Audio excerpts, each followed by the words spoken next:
Facebook. Let's put this to record. How come I didn't hear? Recording in progress. There we go. Okay. Let's begin with the word of prayer. Already I see internet connection is unstable. Okay. Let's begin with a word of prayer. Father, we thank you that we could be here this evening. We ask, Lord, that you guide us as we look into your word, illuminate our minds, Lord, and guide our conversation, that everything will be for your glory. In Jesus' name, amen. Galatians chapter 1. Amen.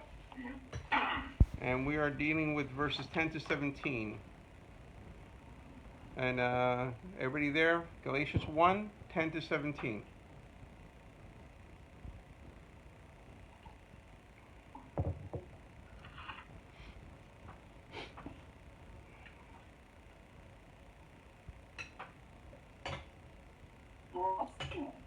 What's that? I got lost in it. I'm looking in the wrong place. 1, and what is it? Verses 10 to 17. Galatians 1? Galatians 1, verses 10 to 17. Yeah, I have it. Victor, would you read that for us? Yeah, I have it now. Yeah. Verse 10. Am I now trying to win the approval of human beings or of God? Or am I trying to please people?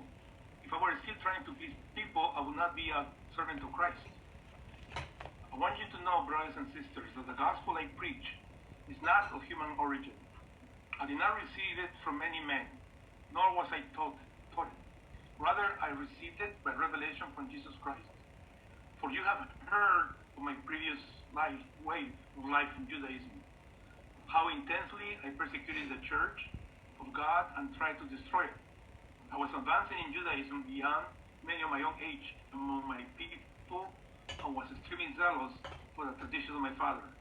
But when God, who set me apart from my mother's womb and called me by his grace, was pleased to reveal his Son in me so that I might preach him among the Gentiles, my immediate response was not to consult any human being.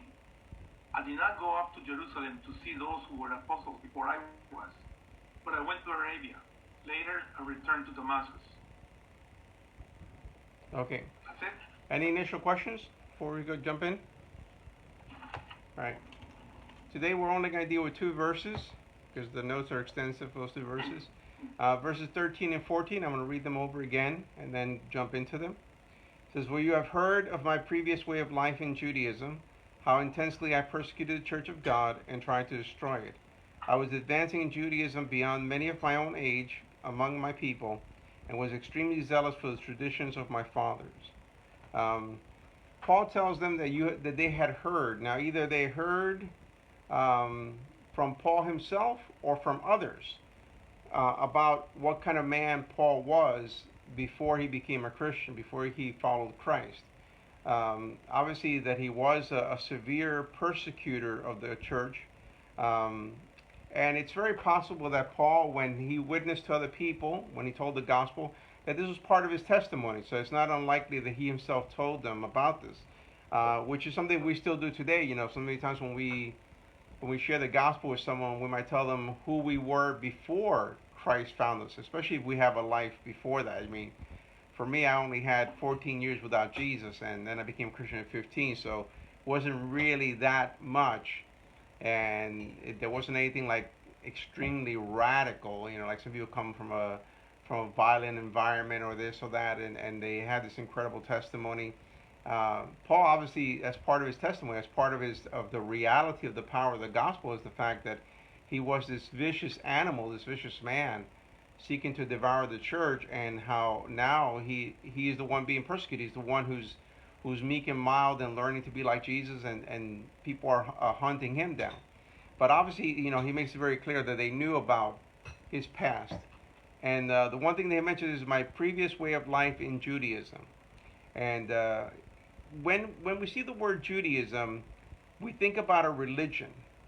And that's a mistake. Religion, in our sense, did not exist in the ancient world. That's not the way they thought about it. You know, they didn't think of Judaism as something in contrast to Christianity. The Greek word itself has an active sense, it meant the activity of promoting the Jewish way of life. So a way of, just like philosophy. Philosophy back then was not this academic study that only a few engage in, but it was seen as a way of life, a way of living, a way of questioning, a way of searching things out. And Judaism, same way. It was about advocating and pushing for the things that were Jewish and attacking those who were lax in their Judaism or those who sought to oppose Judaism, like the pagans, stuff like that. So it was a way of living where it said, okay, this is who we are. This is how we're defined by Torah, by the things of God, and we see Jewish people who are not behaving properly. We push them into line to behave properly. We see those things that are trying to destroy Judaism, destroy our faith. We seek to remove those things. Now, of course, there were different ways of dealing with those things that oppose Judaism. Some of them were mild and kind and sweet, like trying to convert them or trying to be nice. And some of them were like Paul, which was very jihad, very elimination type. He had no middle ground for him. He was zealous, and he was part of a group called the Pharisees. And in that Pharisees group, he was a Shamite, so he was of the radical wing of the Pharisees, who again saw this sense of extremism, of annihilation, of force. So they weren't like was his like Gamaliel, who was his teacher, was a man of peace, a man who not only in the scriptures we find out about him in the Bible, but we also hear about him in the ancient world. He was a peaceful man. He did not believe in violence. He did not believe in torturing people or forcing them to convert or anything like that. Like even his response in the book of Acts sounds very much like him. When he's confronted with Christianity, he basically says, look, if this is from God, you can't stop it. It's going to win. And if it's not from God, there's no way that it's going to win. So just let it be. That Paul could not really handle. Paul could not be that kind of person who says, just let Christianity be. Don't worry about it. On the contrary, there's even a story within the Jewish writings that there was a student of Gamaliel who made things very difficult for him. And some people believe that that's a reference to Paul because he's never mentioned. The name is never given. Of course, Paul was hated by the Jewish people and the Jewish sects because of his opposition to Judaism. But again, Judaism is a way of life, and it's a way of life that is zealous for the things of the Torah and also for the ancestral traditions, the oral law that's been passed down. So he was not that he was just upholding the Torah and the Old Testament. He believed, just like the Pharisees, that there was also an oral law, and that was just as binding, as important as the Torah itself. So in that sense, very much like Catholicism today, where it's not just the scriptures, it's also tradition. So they held to both things. And of course, the oral tradition eventually becomes a written tradition in the Mishnah. And then the Talmud becomes a commentary on the Mishnah. So that's how complicated it can get. Any questions? Yeah, I have a comment about Gamaliel. Yeah. He said his observation was that if this is of God, you cannot stop it. And so I might as well let it go. Yeah. Well, suppose in 1933 the Nazis come to power in Germany, and you want to oppose them, and somebody like Gamaliel said, well, if this is of God, just let it go. Mm-hmm. I guess Paul was right in trying to oppose Christianity. He believed that it was wrong. Mm-hmm. I don't know if. So it sounds good what Gamaliel said, but I don't know the liberals in this country, you can't let them run away with their policies.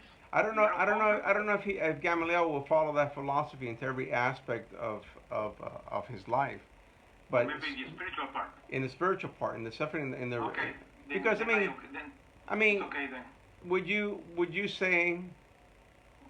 Would you believe that it's okay to torture people or force them to become Christians, or to adhere to? For example, talking about the spiritual part, so somebody like a Joel Osteen, how we not oppose him because it was a waste of time.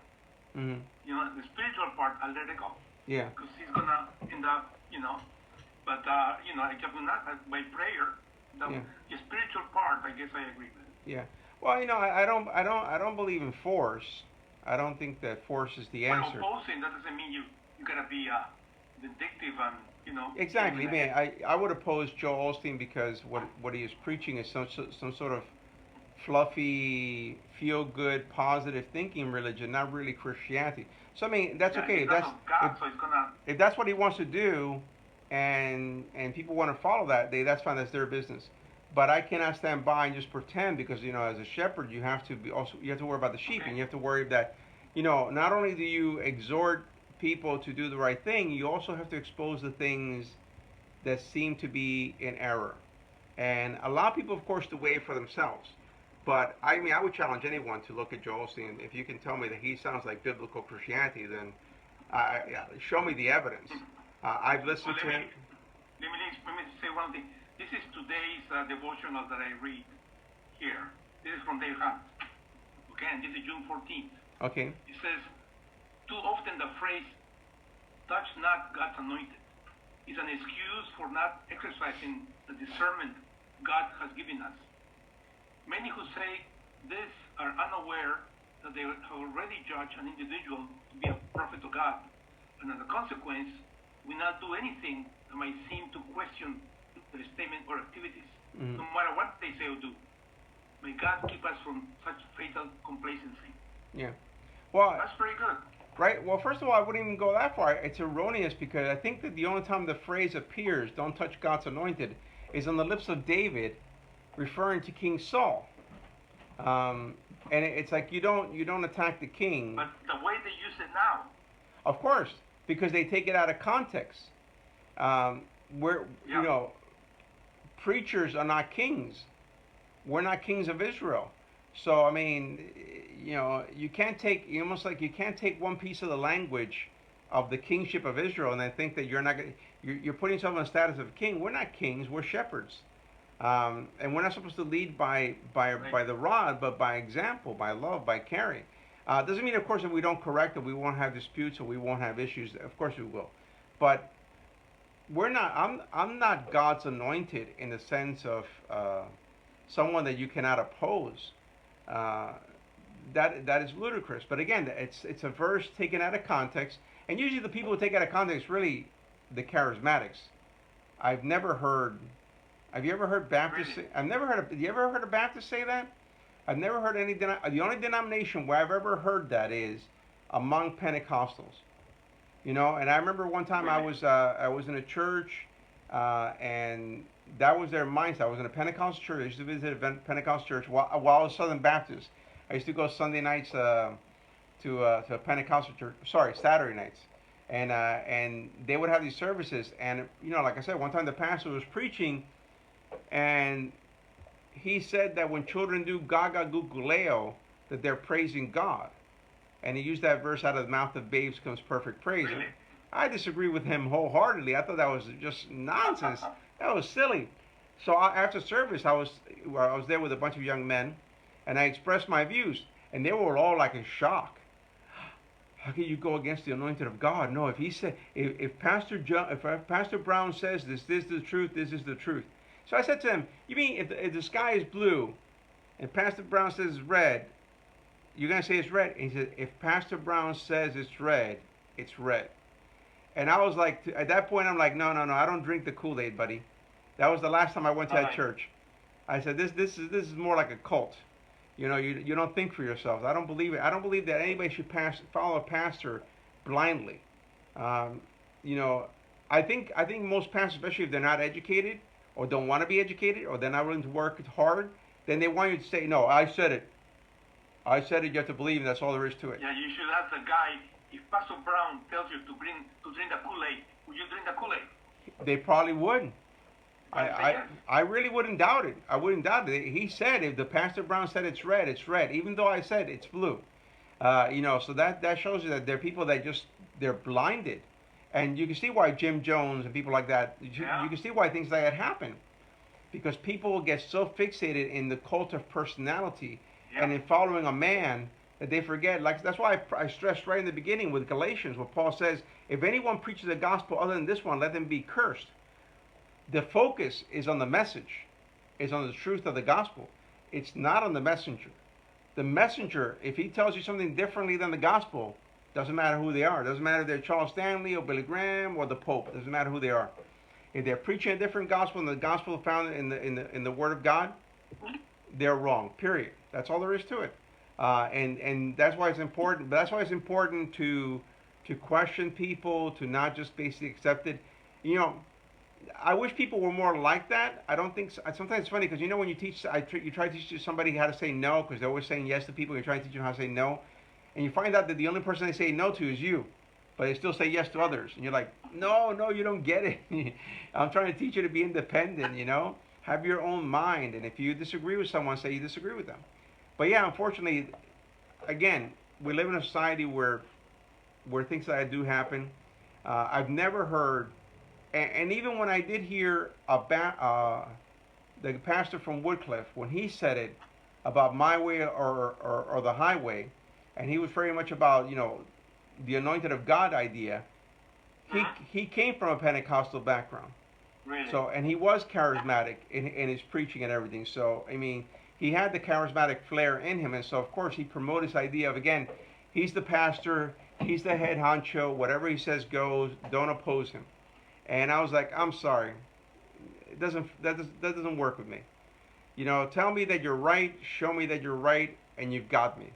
But don't tell me that just because you have a certain degree or certain title, that somehow that makes you infallible. The day I start believing that, I'll become Catholic. You know, just then you know what? Then I'll go to an old church, like either Catholic or Orthodox, and just, you know. But I'm not gonna hear a Pentecostal. Pentecostal started what, 1920s? I don't want to hear some Pentecostal tell me that somehow that they have an anointing, like somehow they can trace back their lineage all the way to the apostles. At least the Catholics and the Orthodox can say that they trace their lineage back to the apostles, but these guys can't. So, but yeah, no, never accept that. But yeah, we have to oppose things when we hear things that are incorrect. Certainly to say no, that's not the gospel, that's not true, and if we have a disagreement, to be able to disagree. There's no way that we can be right about everything. There's sometimes when we're going to say, look, that's your opinion, this is mine. I see validity in the Bible sometimes for certain interpretations that I disagree with. I can see where people get it from. Some things I don't know where people get from, but sometimes I can say, yeah, I can see why evangelicals are divided on this issue or that issue, and so I respect that. But never to say that one person somehow is infallible and, you know, whatever they say is true is true. But some people do that, unfortunately. But that, did you ever hear any Baptist say, "Don't touch God's anointed"? No. I've never heard a Baptist say that. You know, I've only heard Pentecostal say it.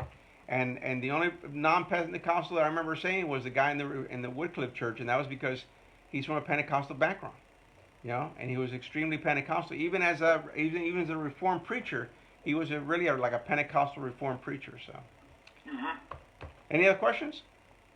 All right. No. So again, Judaism is a way of life. It's not a religion in the sense that we have religion today. And It's like Christianity, yeah, right? It's like Christianity. yeah, Christianity was a way of life. It was not like, oh, there's a religion. It's a way of life. You know, on the contrary, even the word Christian, you know, it wasn't until the book of Acts where it was in Antioch.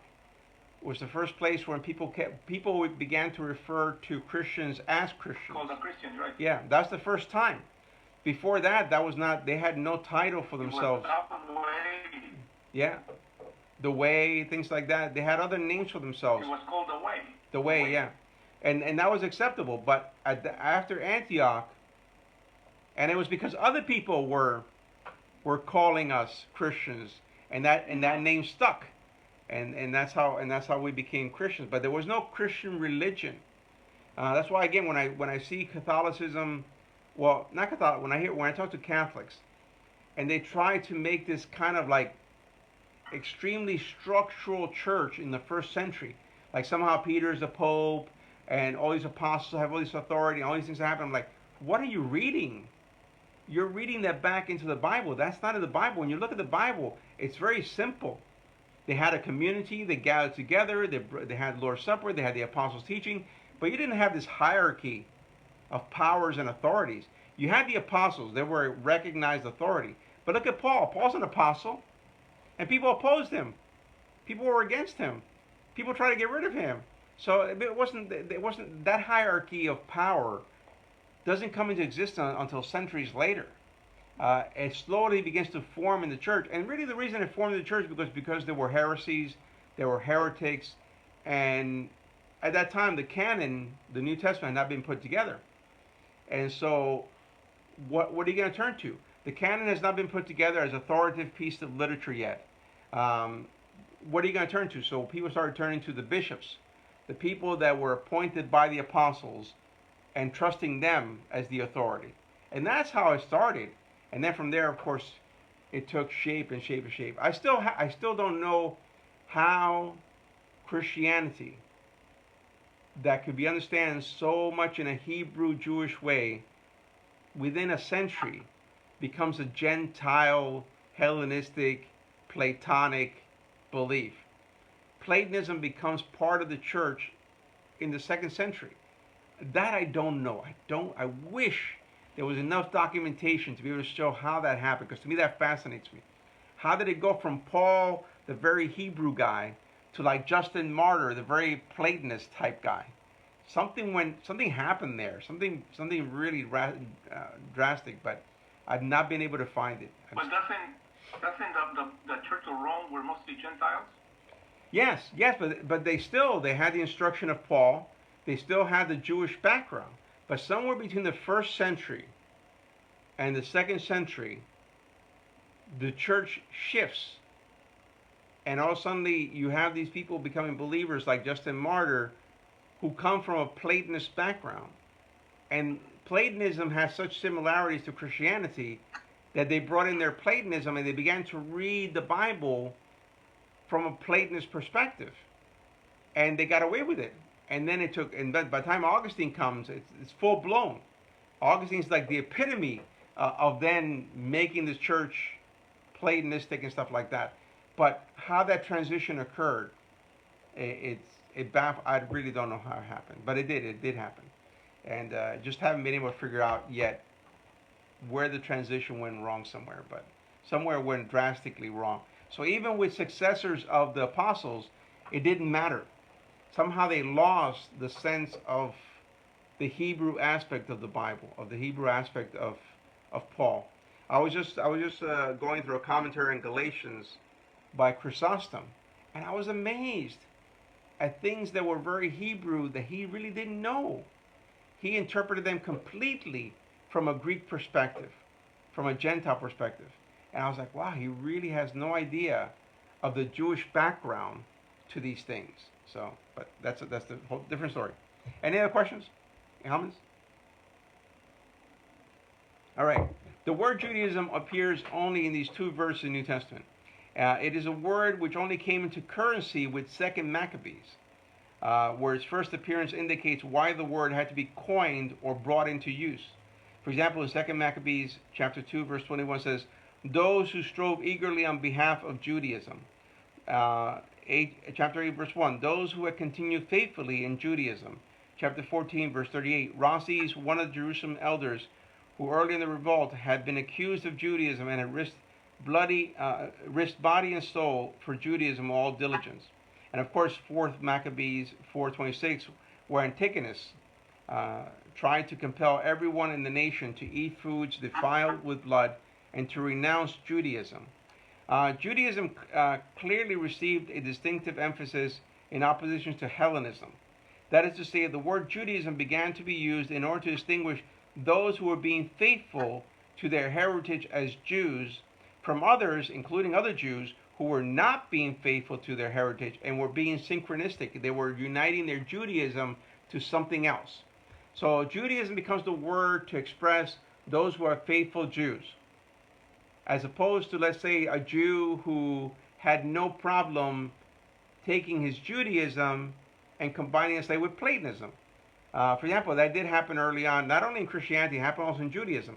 Philo, who's a Jewish interpreter of the scriptures, he combined Judaism with Platonism and had no problem doing so. Well, for a first century Jew, Philo would be considered heretical because he is not following faithfully the things of Judaism and not letting them be contaminated with pagan things. Um, Paul wants to remind them that he knew this way of life from the inside. He was a Pharisee and a zealous one. He's not writing about something that he heard about or he knew maybe as a little kid and never got it. This was part of who he was. He was a zealous Pharisee. This was the way that he lived his life. This is the way he conducted himself. And of course, it played out in the persecution of the church. And here we come to that phrase, how intensely I persecuted the church of God and tried to destroy it.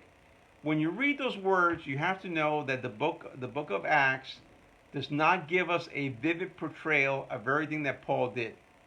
Definitely the book of Acts is a story about how the gospel spread from Jerusalem all the way to the ends of the world, all the way to Rome. But it doesn't cover every aspect. And you can tell that Luke does not put everything out there. He puts out certain things, but not everything. He does not put out the viciousness of Paul. Because when Paul is trying to destroy the church. He is there when Stephen is killed, but you never hear about the things that he did, other than being there as a testimony.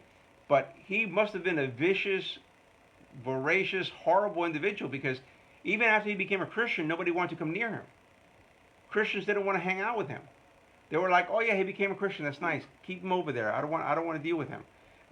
But he tried to destroy the church. He was very zealous. Now, of course, calling the Jesus followers the Church of God, that he tries to destroy the Church of God, does two things. First of all, it highlights the enormity of what Paul did. By saying, he's admitting, I was completely wrong. I was trying to destroy the real people of God. They are the Israel of God. They are the true people of God, and I was trying to destroy them. But also lets us know that, yes, this is what he really was doing. And he was trying to eliminate them. So yes, these are definitely people of God. These are definitely the Israel of God. And I was really trying to annihilate them. Intensely means savagely, beyond measure, to an extraordinary degree. Persecuted and destroy. Ben Witherington in his commentary states, the two verbs must be interpreted together with the latter making more explicit what is implied in the former.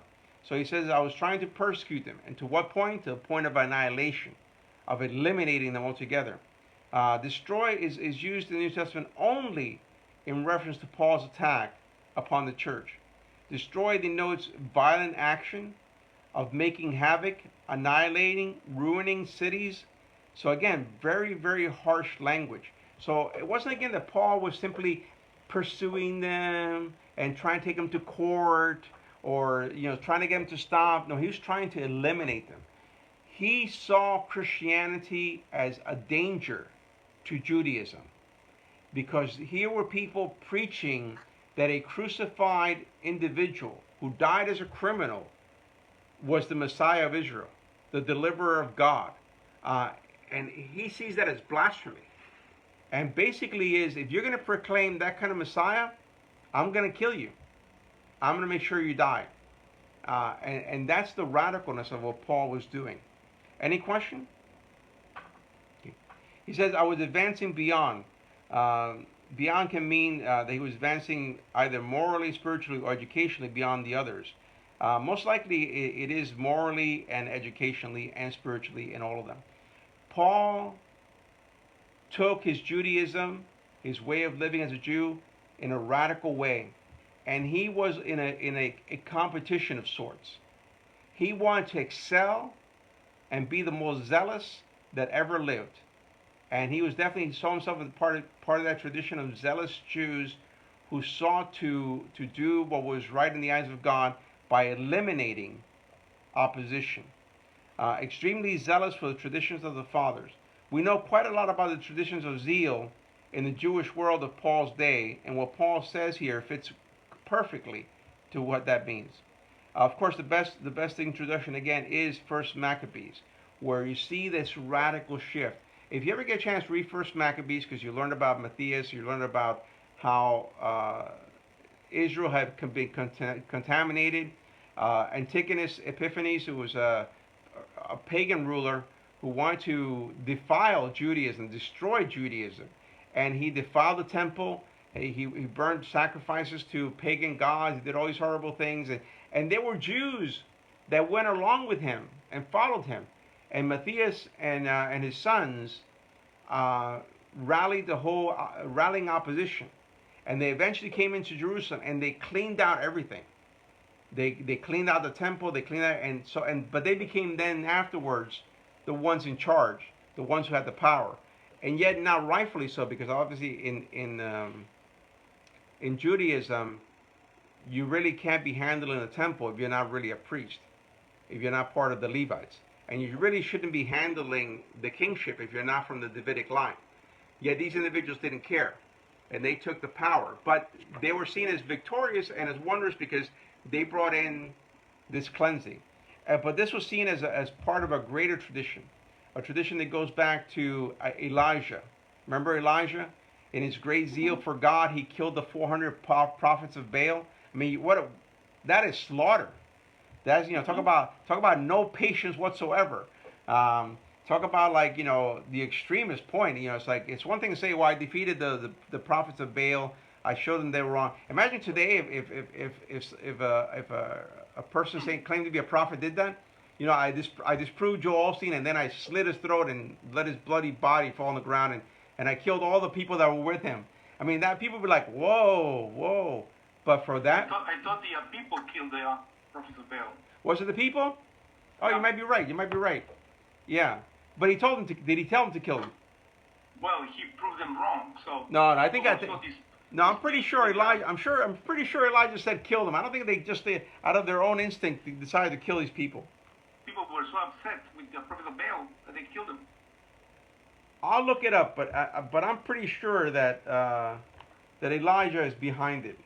Wait a minute. I probably have the passage right here. Let me see. Elijah. 1 Kings 18. Because I also want us to look at Phinehas, which was also seen as part of the tradition of that.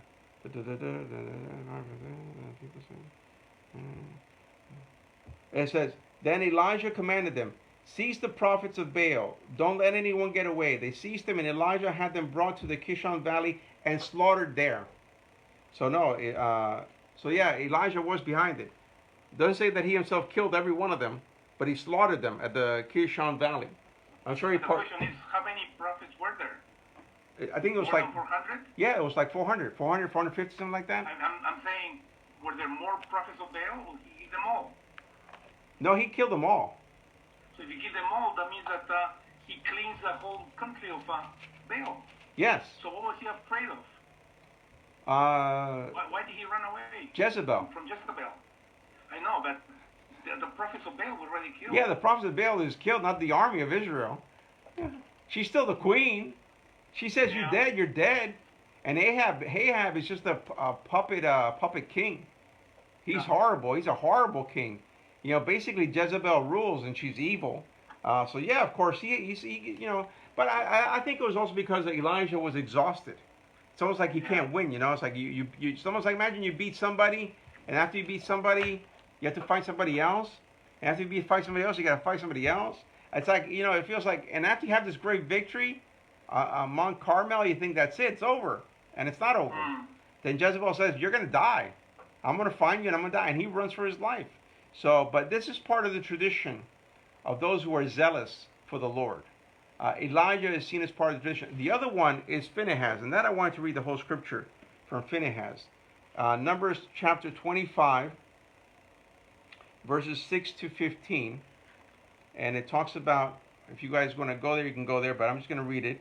It talks about Phinehas. It says, then an Israelite man brought into camp a Midianite woman right before the eyes of Moses and the whole assembly of Israel, while they were weeping at the entrance to a tent of meeting. When Phinehas, son of Eleazar, son of Aaron, the priest, saw this, he left the assembly, took a spear in his hand, and followed the Israelite into a tent. He drove the spear into both of them, right through the Israelite man and into the woman's stomach. Then the plague against the Israelites was stopped, but those who died in the plague numbered 24,000. The Lord said to Moses, Phinehas, son of Eleazar, son of Aaron, the priest, has turned my anger away from the Israelites, since he was zealous for my honor among them as I am. I did not put an end to them in my zeal. Therefore tell him, I am making my covenant of peace with him. He and his descendants will have a covenant of a lasting priesthood, because he was zealous for the honor of his God and made atonement for the Israelites. The name of the Israelite who was killed with the Midianite woman was Zimri, son of Salu, the leader of the Simeonite family. And blah, blah, blah, and then the name of the woman too. They put the name of the woman and the man. Talk about not even being discreet. But Phinehas was seen as the model of zeal for the Lord. You know, the fact that he sees this man who's an Israelite, who definitely is married. It's not like he married a Midianite woman. He was married, and yet he's taken a woman to have an affair with her, and he does it right in front of everybody else. He doesn't care. He walks with her and goes into his tent, not even caring. And Phinehas follows right after him with a spear and puts it right. It sounds like they were in the act. And he puts it right through them and kills them. And it's interesting because when this story is retold in Psalm 106, it says, the psalmist either says, it says it very nicely, it says, Phinehas intervened, or Phinehas interceded. And for that, he is counted as righteous. And remember that, because that phrase is going to come back up when Paul talks about Abraham. That what Abraham did by believing God, it was reckoned to him as righteous. The only other time that phrase appears in the Old Testament is with Phinehas in Psalm 106. That Phinehas does what is pleasing to God, and God reckons it to him as righteous. And that's going to become very important for the argument of Paul. But we see the Phinehas having that sense of zeal for the things of God, to the point where he's willing to slaughter, to kill this man and this woman. And again, this was seen as the way that things should be. This is when the Maccabees talked about their zeal. They mention Phinehas. They mention Elijah. This is the tradition that they're part of. Paul sees himself as being part of the same tradition. Well, not Paul the apostle. Paul Saul, when he was persecuting the church, he saw himself in that tradition. He believed that what Phinehas was doing was what Elijah was doing, that this is the way Judaism should be. Zeal meant for them, for this group of people, a toxic combination. Serious prayer and serious violence. They believe, when we look at people today who do like jihad, and we say, oh, these people are crazy. My goodness, they fly planes into towers. Paul was like that. When you see today and you see the crazy jihad and you see people willing to die for Allah and willing to slaughter other people, Paul was in that same kind of mindset. That's the kind of zeal that he had. He had no problem. If Paul believed that something was wrong, hey, kill those Christians. Those Christians are blaspheming God. They're destroying Judaism. We must eliminate, we must eradicate them from the face of the earth. I mean, so much so that people, when Paul starts persecuting Jerusalem, people scatter. Christians are head out in all different directions because he's out to get anybody that he can get and kill them. And then when they start to scatter, what does he do? He goes searching for them. And the first place, of course, he's going to go is Damascus. And, of course, that's when Christ confronts him. But this is the kind of man that he is. This is the way he believed. And although at the time when Paul does what he does, there is no distinct group called the Zealots. There will be a group called the Zealots eventually. But at this point, when Paul is attacking Israel, attacking the Jews, attacking Christians, the Zealots as a group do not exist yet. But they already have begun. And they already have people that are zealots in that sense. Certain disciples of Jesus are called zealots.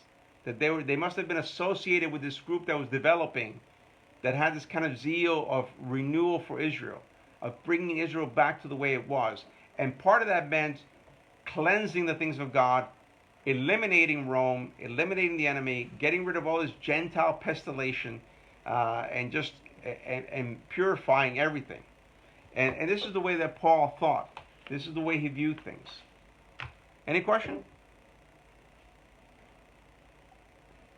And I found this cool example, and I want to share it because I thought it was very, and I know as soon as I say it, Victor probably will know more than me, so he might fill in any blanks that I miss.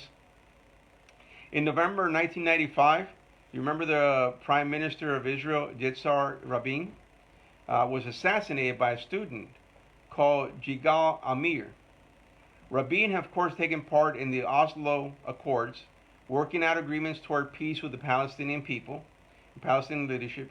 In 1994, a year before, he shared the Nobel Peace Prize with the political rival Shimon Peres and with the Palestinian leader Yasser Arafat. He also signed the peace treaty with Jordan. All this was too much for the hardline Israelites. There was the real Orthodox, strict, they couldn't take it, who saw his action as hopelessly compromising national identity and security. The news media described the assassin as a law student. That's what they said. He's a law student. But it doesn't mean law student like we think of in the Western world. Oh, he was studying law. He was going to be a lawyer. No. It meant that he studied Torah. He was a rabbinic student.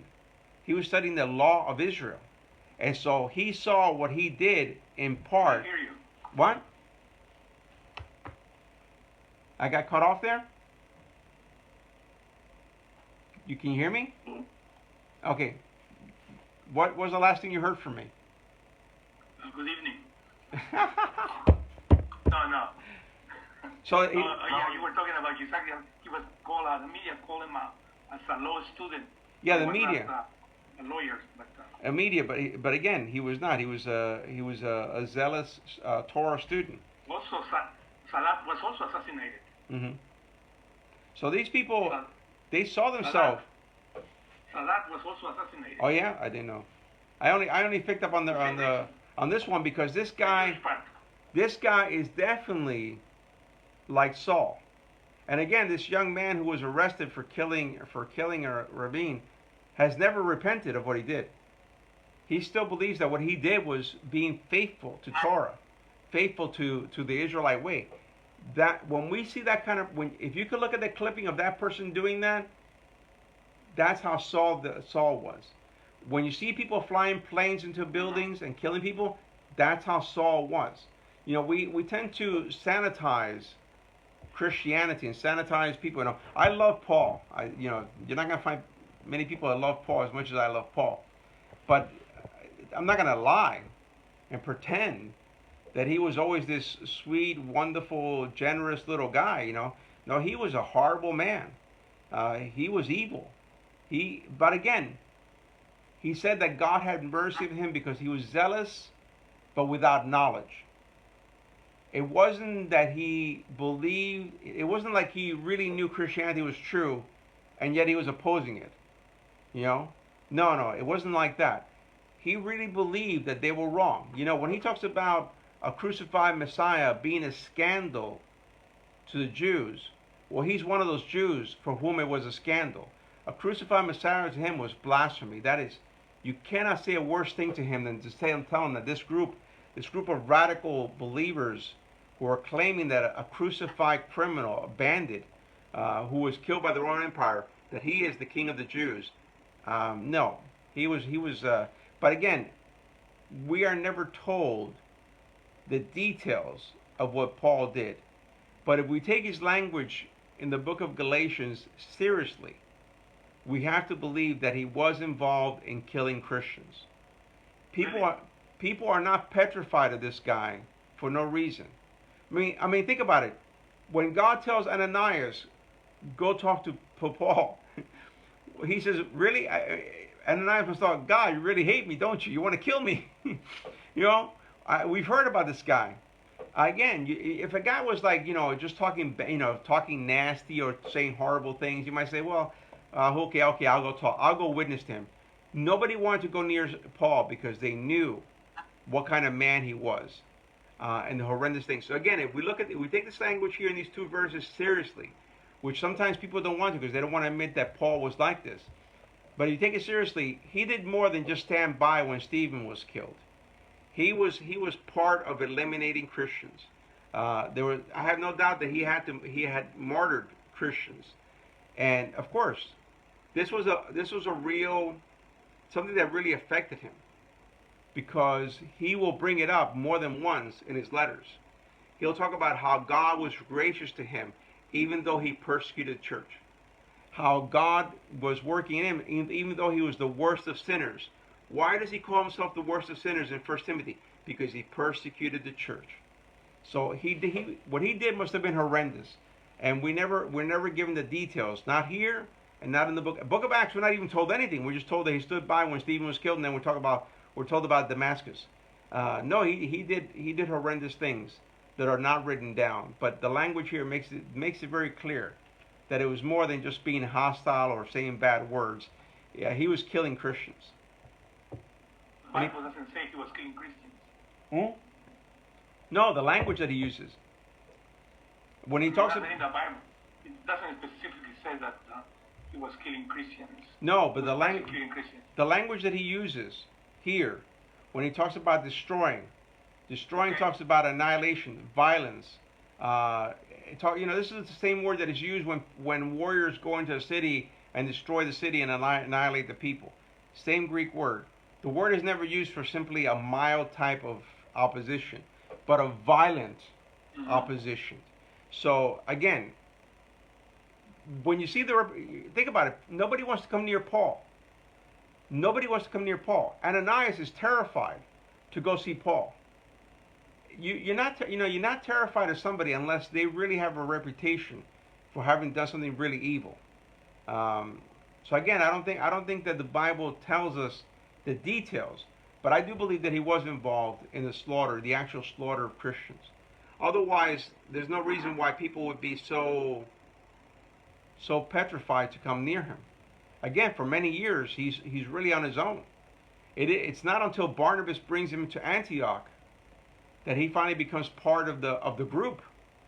He's really at a distance for a long time, and people hear about him and they're happy that he converted, but you never hear about people wanting to seek him out and have fellowship with him until Barnabas. Barnabas is the courageous one who goes out to find, he realizes he's going to do his important mission to reach out to the Gentiles, and he realized this is the guy to do it. This is the guy that can help us to do this work, and he goes to get him.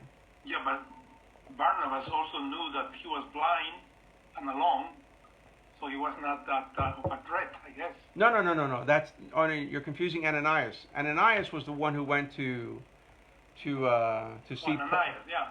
Yeah, Barnabas is the one that brought him into Antioch. Talk to him the first one. Yeah, Ananias. Yeah, but I don't know if Ananias is told that he was blind.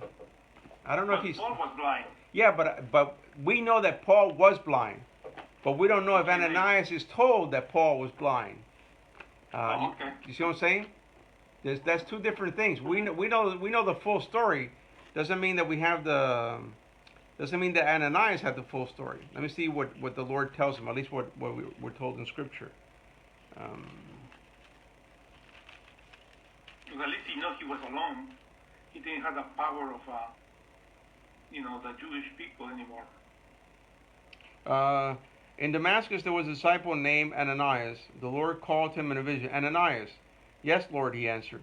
The Lord told him, go to the house of Judas on Straight Street and ask for a man from Tarsus named Saul, for he is praying. In the vision he has seen a man named Ananias come and place his hand on him, to restore his sight. You're right. And yet, so he does know he's blind. And he knows there's a man named Ananias coming to restore his sight. Lord, Ananias answered, I have heard many reports about this man and all the harm he has done to your holy people in Jerusalem. And he has come here with authority from the chief priest to arrest all who call on your name. So again, the damage that Paul did was in Jerusalem. He definitely, whatever he did was severely in Jerusalem. It must have been horrendous. So much so that the church scattered. And then he still, instead of just giving up, Paul goes to hunt down Christians, to have them arrested and brought them back to Jerusalem. Again, this is not a nice guy. And people are, Ananias is rightfully scared to go talk and find out what's going on. He doesn't want to go. And remember now, when Paul converts, he spends many years ministering, doing things, but not with the apostles in Jerusalem. It takes about 13 years before he actually unites to the church in Antioch. So think about it. For 13 years, this guy is on his own. You know, why? When it's like saying, this guy has a great testimony. He's such a great, he'd be great for this or that. Nobody was working with him of the people that we know to be prestigious. Peter, James, John. They were not working with Paul the Apostle. They were not working with him. And he wasn't even associated with that group. It's not until Barnabas goes looking for him to bring him back to Antioch to do the work there. So, I mean, again, I think, I'm really of the opinion that Paul really was involved in bloodshed in Jerusalem. It wasn't just that he stood by that one time when Stephen was being killed in Jerusalem. I think there were many more incidents than that one incident. And that he participated in those killings. I mean, Stephen was killed. And in that case, he did not participate. He was holding the coats. But I do believe that there were other cases. Again, the Jerusalem church is persecuted so badly that people begin to run away. They run away from Jerusalem. And he doesn't give up. He goes chasing after them. And the next thing we hear, he encounters Christ on the road to Damascus. But again, as soon as Ananias is told, he's concerned because he's heard about Saul and what Saul's been doing. Any questions? No, it's, I was looking for something, anyway. When there was a passage when he said Paul was breathing violence. Yes. That's a strong statement. Yeah. Again, I'm telling you, this guy, the language that I found, but I found it more in his language here in Galatians, where he's being very honest, and again, it really. I mean, again, if you stood by when Stephen was killed, you might feel bad, but for you to say that you're not worthy of being called an apostle, that you're not worthy of the grace of God and all that God has done for you because you were a persecuted church, it had to be really bad to say that. He really, he felt to be the worst. I mean, why would you call yourself the worst sinner just because you stood by when Stephen was killed? That would be bad, but really the worst of sinners? You must have really done really bad things to think that you're so unworthy to be called an apostle, that that you were so. Yeah, in Acts chapter 8, it talks about Saul began to destroy the church. Yeah, you see? Going from house to house. He dragged off both men and women and put them in prison. This guy's bad. Well, he was bad. He was bad. And it's amazing because the guy who's the persecutor, who's hunting down Christians, becomes the persecuted. Right. And now you have zealous Jews hunting him, trying to kill him. And one time they thought they succeeded because they stoned him, and they left him for dead, thinking he really was dead. And maybe he did. Maybe he did die and he was brought back. But they were hunting him. And when you see the story of Acts, after Paul converts, the whole story of Acts is now they're hunting him, and he's the one everywhere he goes. They go to make his life miserable. They're trying to finish him off, and they try right down to the end. Like I said, certain men take a vow that they're not going to eat until they kill Saul, until they kill Paul. Well, those men who took that vow, who were willing to kill him, that's the kind of man Paul was before he met Jesus. And Jesus radically altered him. He can testify to the grace of God because he was, like I said, breathing violence. He was a murderous man. And the grace of God transformed him to where now he's a meek, loving, peaceful, forgiving man who will not turn to violence in presenting the gospel. And on the contrary, it's just like Christ is one to pray for his enemies and turn the other cheek. And to do everything within the power of the gospel, which is the power of love and the power of peace and the power of forgiveness, to see things transformed. But I thought those two verses were important for tonight, to deal with them and to see catch a glimpse. And we're going to keep getting a glimpse of Paul as he still continues to be personal in this letter. Any questions? No questions? Well, I have a comment. Sure. You know, that people using violence. Uh, in the book of Judges, during Deborah, when there was this guy who was Sisera, Yes. who was a captain of I think the Philistines or whatever, and it was Jael, which was a woman that put a wooden peg to her. I mean, she did it like sure, I'll do that, and a wooden peg, not even a metal one. So it must have been a very strong hammer to put that in the and she just did it. Mm-hmm. And she was praised for doing that in the psalm. You know, amazing that. Yeah. So also when in the book of Esther, the Jews could kill about a lot of people by the thousands. Yeah. See, and we're going to attack them. And those are things that we have to deal with as Christians when we see those kinds of passages, and to try to understand them within the context of what they were going through.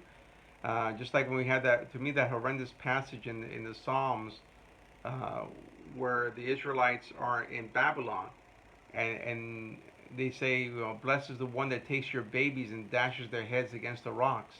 And I'm like, whoa, heavy, whoa.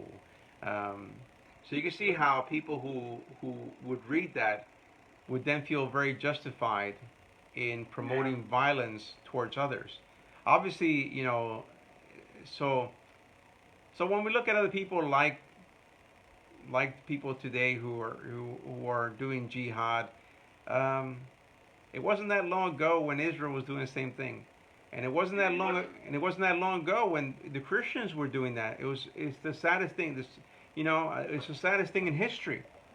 You have Christians who are disempowered, who are being persecuted, and once they take power, they have authority. They prove the old proverb that absolute power corrupts absolutely. They become just as bad. You know it is for Christians to be taking people that disagree with them and crucifying them. I was like, don't you get the irony of that? Your Lord was crucified, but now you're taking people who don't agree with you and you're killing them by crucifying them. I mean, it just blows your mind away. And again, if it was only like one segment of Christianity, you'd be like, oh, okay, no, but it was the predominant mentality in Christendom for a long period of time.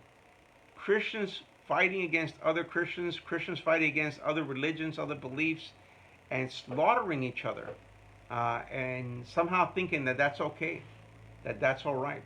I'm very grateful. I mean, God forgive me, but I am grateful that Christianity is not in power, because I think that if they were in power, they would have the same temptation all over again, to once again enforce their beliefs upon others.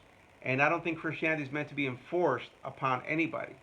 Either people believe it or they don't believe it. They want to believe whatever they want. If they want to follow Joel Osteen, they follow Joel Osteen. If they want to follow this, that should be people's freedom.